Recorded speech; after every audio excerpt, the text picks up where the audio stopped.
속보, 리버풀, 손흥민 인수 협상. 토트넘은 1억 7천만 파운드를 입찰했다. 손흥민. 리버풀과 5년 계약 합의, 레비 회장이 공식 발표를 했습니다. 손흥민이 새 시즌 해리 케인과 함께 토트넘의 투톱으로 전진 배치될 수도 있을 것이라는 전망이 나왔다. 새로운 감독 체제로 전술 변화 가능성이 제기된 가운데 공격형 미드필더 제임스 매디슨까지 새로 영입된 덕분이다. 손흥민이 최전방에 포진하면 득점력이 다시 폭발할 수 있을 것이란 기대가 나온다. 영국 디 애슬레틱은 29일 한국 시간 엔지 포스테코글루 신임 감독은 주요 타깃이었던 매디슨 영입을 빠르게 확정한 것에 대해 기뻐할 것이라며 현재로선 매디슨이 4-3-3 전형에서 미드필더 8번 역할을 맡을 것으로 보이지만 손흥민과 케인을 최전방 투톱에 두고 공격형 미드필더 10번로 활용할 수도 있다고 분석했다. 그동안 손흥민이 주로 왼쪽 측면 공격수로 포진했다는 점에서 최전방 배치 가능성은 눈에 띄는 대목이다. 실제 손흥민은 그동안 여러 감독 체제에서 왼쪽 윙포워드에 주로 배치됐다. 2021에서 22시즌 잉글랜드 프리미어리그 득점왕에 오를 때도 안토니오 콘테 전 감독이 이끌던 지난 시즌에도 마찬가지였다. 다만 같은 윙포워드라 할지라도 감독이 어떻게 활용하느냐에 따라 득점력이 크게 달랐다. 23골로 EPL 득점왕에 오른 뒤 그 다음 시즌엔 10골로 득점이 절반 이상 줄어든 것도 같은 맥락이다.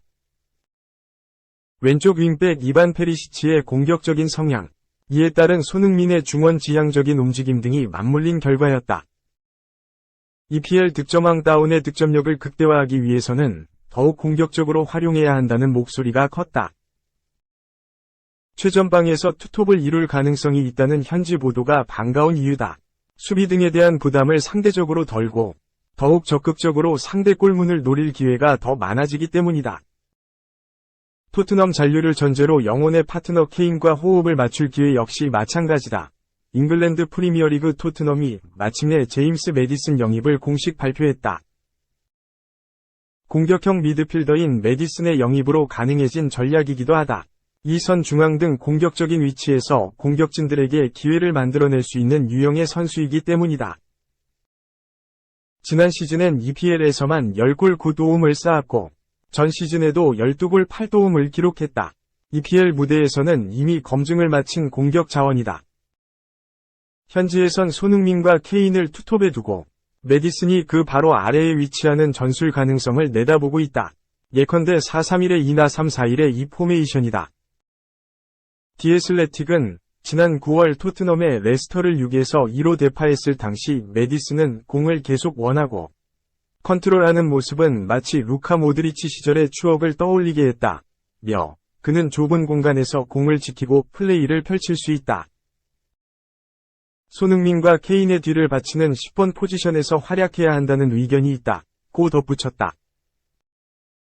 2. 무리뉴는 옳았다. 15세 때 점찍은 만신창이 메뉴의 미래 제기 위에 직접 손 내밀어. 조제 무리뉴 AS 로마 감독이 메이슨 그린우드 21 메뉴 위 제기를 위해 손을 내밀었다. 영국의 더선은 2일 한국 시각 그린우드가 무리뉴 감독으로부터 축구 생명줄을 제공받았다고 보도했다. 그린우드는 지난해 1월 강간 및 폭행 혐의로 체포됐다. 메뉴는 그린우드를 지웠다. 하지만 반전이 있었다. 그는 2월 강간 미수 혐의에서 벗어났다. 핵심 증인들이 증언을 철회하면서 모든 형사 고발이 취하됐다. 그러나 그린우드의 미래는 여전히 안개 속이다. 무리뉴 감독은 메뉴가 그리운드를 임대로 보내거나 방출을 결정할 경우 두 번째 기회를 제공하기 위해 그린우드에게 직접 연락했다. 한 소식통은 더선을 통해 무리뉴 감독은 그린우드의 아버지에게 전화를 걸어 그린우드와도 통화했다. 그는 현재 상황에서 벗어나는 가장 좋은 방법은 축구를 다시 시작하는 것이며 결국 모든 잡음도 사라질 것이라고 말했다며 그린우드도 기뻤고 재기의 기운을 다시 얻었다. 그는 경기에 복귀하고 싶어하며 메뉴가 그에게 미래에 대해 말해주기를 기다리고 있다고 밝혔다. 그린우드는 성폭행 혐의에 연루되기 전까지는 잉글랜드 최고 기대주였다. 맨유 유스 출신인 그는 2018에서 2019 시즌 프로에 데뷔했고 지난해 1월까지 129경기에 출전해 35골을 터뜨렸다. 잉글랜드 대표팀에도 발탁돼 A매치 1경기를 소화했다. 무리뉴 감독은 누구보다 그린우드의 잠재력을 잘 알고 있다. 2016년 5월부터 2018년 12월까지 맨유를 지휘한 그는 2018년 여름 미국 프리시즌 투어 때 16세의 그린우드를 동행케 했다. 당시 유스팀을 지도한 니키 버튼은 무리뉴 감독이 그린우드가 누구냐고 물었던 적이 있다. 그린우드가 15세였을 때다. 그를 훈련에 참가시키기 위해 데려오라고 했다. 하지만 난 그린우드가 학교에 있고 규칙이 있어 할 수 없다고 말했다. 고 전했다. 그린우드는 AS 로마 외에 유벤투스, 인터밀란, AC 밀란의 러브콜도 받고 있다. 3. 충격의 VNL 27연패, 한 여자 배구. 2년 연속 승점 1점도 못 땄다. 라바리니의 폴란드의 셧아웃 패, 수원 현장 리뷰. 세자르 에르난데스, 46, 감독이 이끄는 한국 여자배구 국가대표팀, 세계 랭킹 34위, 이스테파노 라바리니, 44, 감독이 이끄는 폴란드, 세계 랭킹 8위, 의 셧아웃 패에 2년 연속 발리볼 네이션스 리그에서 승점 1점도 따내지 못하는 굴욕을 맛봤다. 세자르오는 2일 경기도 수원시 권성구에 위치한 서수원 칠보체육관에서 열린 2023 VNL 3주차 마지막 경기에서 폴란드의 세트스코어 0에서 3, 23에서 25, 18에서 25, 16에서 25으로 패했다. 승점 3점을 추가한 폴란드는 10승 2패, 승점 29로 2위에서 1위로 뛰어올랐다. 반면 한국은 안방에서 승점 1점도 추가하지 못하며 지난해 대회에 이어 올해도 12경 기전패로 대회를 마감했다. 세자르 감독이 이끈 뒤로는 VNL 24연패, VNL 대회만 따지면 2021년 대회 5주차 3연패부터 시작해 충격적인 27연패다. 이번 대회에서는 지난달 18일 2주차 독일전, 지난달 27일 3주차 불가리아전, 이달 1일 중국전에서 각각 1세트, 총 3세트를 따는데 만족해야 했다. 또한 남은 경기 결과와 상관없이 한국은 2년 연속 VNL 꼴찌가 확정됐다.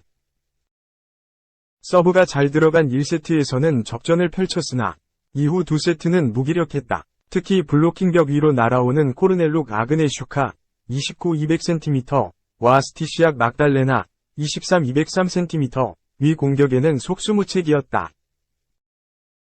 블로킹 숫자에서도 13대3으로 크게 밀렸다. 스티시악 막달레나는 16점, 아그네슈카는 9점으로 폴란드의 승리를 이끌었다. 한국에서는 김다은과 강소희가 각각 13점, 12점으로 분전했다. 세자르 감독이 이끄는 한국은 1번 김다은, 아웃사이드 히터 180cm, 2번 이주아, 미들블로커 185cm, 5번 김다인, 세터 172cm, 16번 정지윤, 아웃사이드 히터 180cm, 14번 이다현, 미들블로커 185cm, 97번 강소희, 26 아웃사이드 히터 180cm, 12번 문정원, 리베로 174cm으로 선발 라인업을 구성했다. 라바리니 감독이 이끄는 폴란드는 5번 코르넬룩, 아그네슈카, 미들블로커 200cm, 마이너스 9번 스티시악 막달레나, 아포지 스파이커 203cm, 15번 치르니안스카 마르티나, 아웃사이드 히터 191cm, 30번 로잔스키 올리비아, 아웃사이드 히터 185cm, 62번 노비츠카 율리아, 세터 174cm, 95번 유르치크 막달레나, 미들블로커 183cm, 12번 슈치클로프스카 알렉산드라, 리베로 172cm로 선발 라인업을 꾸렸다. 리베로를 제외한 선발 라인업 평균 신장이 180cm인 한국보다 폴란드는 189cm로 높이에서 앞선다. 이번 대회 득점 3위, 226점, 스티시악 막달레나와 블로킹 득점 1위, 40점, 아그네슈카가 요주의 대상이다. 한국은 강소희 정지윤 김다은, 삼각편대의 공격력과 조금씩 향상되고 있는 리시브에 기대본다. 1세트에서 높이로 내려찍는 폴란드를 상대로 한국은 서브로 맞섰다. 폴란드가 1개의 서브 에이스도 성공시키지 못한 것에 비해 한국은 5개의 서브 에이스를 장렬했다. 초반에는 강수기의 서브 에이스로 흐름을 잡아 8에서 5리드를 가져갔다. 추격하는 폴란드를 상대로 정지훈과 이다현이 더블 블로킹으로 저지하기도 했다. 9에서 9. 세트 중반 터진 김다은과 강수기의 서브 에이스는 라바리니 감독으로 하여금 작전 타임을 부르게 했다. 특히 강수기의 서브 찬스에서 5연속 득점에 성공하며 18에서 13리드도 만들었다. 하지만 범실로 인해 끊긴 흐름을 가져오지 못했다. 7연속 실점하며 20점을 먼저 내준 뒤 결국 1세트를 내줬다.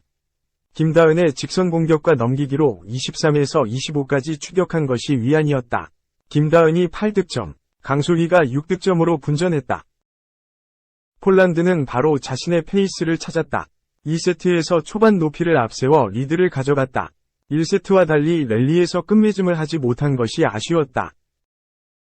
6에서 12 더블 스코어로 벌어진 상태에서 이주아와 이다현의 이동 공격으로 추격해봤지만 결국 2세트는 20점에도 도달하지 못한 채 내주고 말았다. 강수기가 공수 모두에서 분전하는 가운데 4에서 5점 차로 유지되던 경기를 김다은의 서브 에이스와 폴란드의 잇따른 서브 범실로 13-14. 한 점 차로 좁혔다. 이다현이 박정아와 함께 스티시안 막달레나의 공격을 블로킹해내며 마침내 14에서 14동점을 만들었다. 하지만 계속해 상대 블로킹의 공격이 통하지 않고 범실도 반복되면서 1점을 따낼 동안 9점을 내줬다. 한국은 표승주의 쳐내기 이후 득점을 추가하지 못했고 결국 VNL 전패를 받아들여야 했다.